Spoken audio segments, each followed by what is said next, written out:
Army.mil brings you a Corps of Engineers special. 13 months ago, this city was devastated by Hurricane Katrina.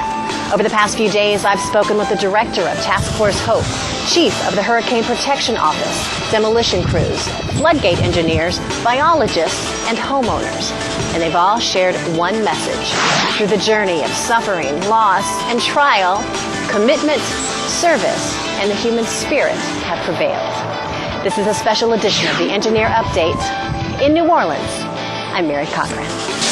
Relevant, ready, responsive, reliable. U.S. Army Corps of Engineers. Louisiana's wetlands support a $220 million sport and hunting industry, a $14 million alligator industry, and the most productive fishery in the country, ranked second only to Alaska. And that fishing industry is very important to the economy here and to the national seafood market. Much of that production takes place in the Barataria Basin, which extends from the Mississippi River to the Gulf of Mexico. More than 139,000 acres were lost to last year's hurricanes. As those wetlands disappear, the nursery for all of those fish and shellfish disappears as well. The Barataria Basin is essentially the back door to New Orleans. There are a number of channels that would allow storm surge to push right up into the back of the city. The landscape can have a significant effect on the impact of the storm, on the surge itself, on the types of waves that build on top of that surge. It will take 25 to 30 years for some areas to recover from last year's hurricane.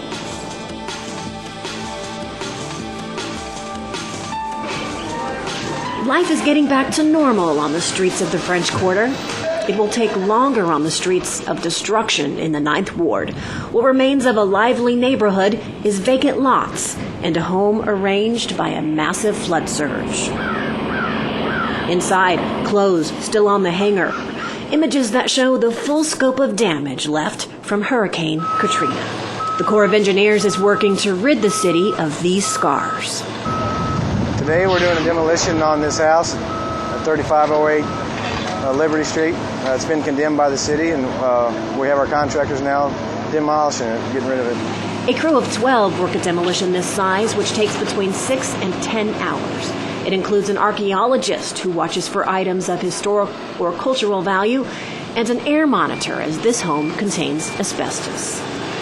The framework of the past tumbles, creating piles and piles of debris. That one demolition produced 15 truckloads of debris.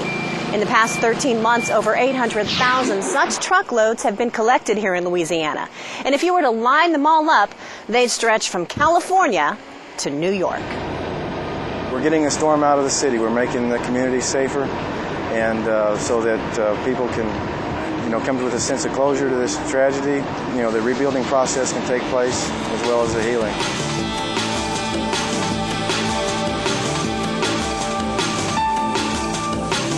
Construction of the federal flood system protecting the city of New Orleans and southeast Louisiana is the largest civil works project in U.S. history. We did things different than we've ever done before. The multi-billion-dollar project consists of 59 separate construction projects carried out by 26 Corps contractors. 90% of those contractors are local. There's a mission, pride, and values that drives people to do this kind of work. Leroy Smith does this kind of work. He and his team worked day and night, getting the 12 temporary pumps at the London Avenue Canal up and running. They have a pumping capacity of 2,800 cubic feet per second, which could fill an average backyard swimming pool in less than a second. 16-foot wave of water hit this structure is going nowhere. It'll stop it dead in its track. And that's a great accomplishment. When Leroy's long days are over, he returns here to this FEMA trailer. His home was one of many hit by Hurricane Katrina. The water was at this level inside of the house. And yet his first priority was the city. Yeah, New Orleans was down, but we were not out. And it's about that commitment. Arguably the second most important mission in the United States Army Corps of Engineers today, second only to our support to the global war on terrorism. It's a $5.8 billion effort recognizing the strategic importance of the New Orleans area. The river is the entryway to the center part of the United States. There's somewhere between 35 and 40% of the petroleum products that support this nation are either produced off from the Louisiana coast or come up the Mississippi River as imported products. 40% of fish that the nation consumes also comes from coastal Louisiana. Protecting this area means creating an infrastructure to support industry and people, as well as upgrading 350 miles of levees and flood walls to the 100-year level of flood protection by the year 2010.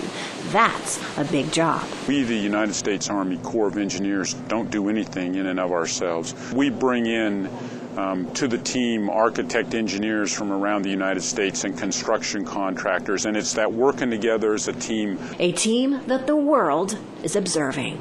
As we're looked back and judged at how well we do, our reputation will be our yardstick. Measured not in inches, but in the strength of the relationships we develop, the confidence we inspire, and our ability to execute. Relevant, ready, responsive, reliable. U.S. Army Corps of Engineers.